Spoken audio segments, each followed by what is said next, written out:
আসসালামু আলাইকুম বন্ধুরা, এআই স্মাইল টেক চ্যানেলে আপনাদের সবাইকে স্বাগতম। বন্ধুরা, আজ আলোচনা করব আপনারা কি খাতা আর কাগজে লেখালেখি করে হিসাব নোট করে রাখেন? আর নয়, খাতা আর কাগজে লেখালেখি হিসাবের দিন শেষ। এখন বর্তমান ডিজিটালে আপনি মোবাইলে হিসাব ও লেখালেখি করে রাখতে পারবেন। আজকে এই ভিডিওতে দেখাবো কিভাবে প্রতিদিনের কাজের হিসাব লিখে রাখবেন মোবাইলে। ভিডিওটার সাথে থাকবেন। চ্যানেলে নতুন দর্শক হয়ে থাকলে ভিডিওতে লাইক, শেয়ার আর সাবস্ক্রাইব করে পাশে থাকবেন।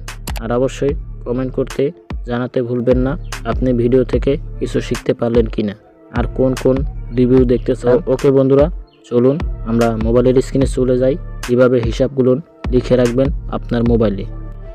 তো বন্ধুরা, আপনার প্রতিদিনের কাজে হিসাব মোবাইলে রাখার জন্য আপনাকে একটা অ্যাপ ব্যবহার করতে হবে। আমার স্ক্রিনের উপর দেখতেছেন এপ নোটস। তো এই অ্যাপটা ডাউনলোড করতে হবে। আর এই অ্যাপটা সবার প্রত্যেক মোবাইলেই থাকলে তো কোনো ব্যাপার না, আর না থাকলে আপনারা প্লে স্টোর থেকে ডাউনলোড করে নেবেন নোটস অ্যাপ। আর ডাউনলোড লিঙ্ক ডিসক্রিপশন বক্সে দিয়ে রাখবো, আপনারা ওখান থেকে ডাউনলোড করে নেবেন। এই অ্যাপটাকে ফার্স্ট ডাউনলোড করার পরে আপনারা ওপেন করবেন। তো এটাকে আমি ওপেন করি। ওপেন করার পরে বন্ধুরা, এটাকে যদি অ্যালাউ হয় আপনি অ্যালাউ করে দিবেন। আর ফার্স্ট আপনি জিমেল অ্যাকাউন্ট দিয়ে লগ ইন করে নেবেন। কারণ কি, আপনার এখানে যদি হিসাব লিখে রাখেন, এই মোবাইল না থাকলে আর একটা মোবাইলে যদি আপনি জিমেল অ্যাকাউন্ট লগ ইন করেন, তো সেই মোবাইলেও হিসাব কিতাব দেখতে পারবেন, সুবিধা আছে। তো এখানে আপনার অনেক ফিচার আছে বন্ধুরা। দেখুন, এখানে কিন্তু আমার হিসাব কিতাব লেখা আছে যেগুলো আমার কাজে লাগে। তো আপনি এইভাবে লিখে রাখতে পারেন।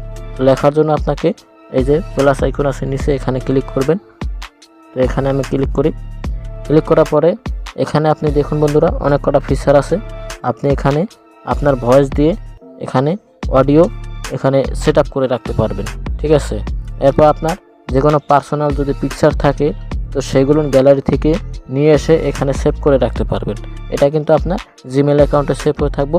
আপনি যে কোনো মোবাইলে জিমেল অ্যাকাউন্ট সেভ করলে সাথে সাথে দেখতে পারবেন। এরপরে আপনি এখানে টেক্সট আছে, দেখুন এই দুইটা ফিচার আমি বাদ দিলাম, এটা কিছুই না, ঠিক আছে। এরপর নিচে দেখুন এই যে টেক্সট, আপনি এই টেক্সটে ক্লিক করবেন, কারণ এখানে হচ্ছে মেন আপনার হিসাব করে রাখার জন্য। এখানে ক্লিক করার পরে আপনি যত সব হিসাব করতে চান সব এখানে নিচে লিখে রাখবেন, এই যে নোট। আর উপর হচ্ছে টাইটেল, আপনি যে কোনো একটা টাইটেল লিখে দিবেন, যত হিসাব কিতাব আছে এখানে লিখে দিবেন বন্ধুরা। লেখার পরে বন্ধুরা, এখানে সব লিখে দিলেই আপনার হিসাব কিতাব আপনি দেখতে পারবেন। এখানে উপরে এই ব্যাক বাটনে ক্লিক করবেন, এটা অটোমেটিক সেভ হয়ে থাকবো, আপনার কিচ্ছু করা লাগবে না। আর এখানে আপনি সব হিসাব কিতাব দেখতে পারবেন। তো এই ছিল বন্ধুরা আজ আপনার মাঝে। পরবর্তীতে আপনার মাঝে আবার নতুন কোনো এপিসোড নিয়ে আসবো। ততক্ষণে ভালো থাকবেন, সুস্থ থাকবেন। বাই বাই, টাটা, সি ইউ।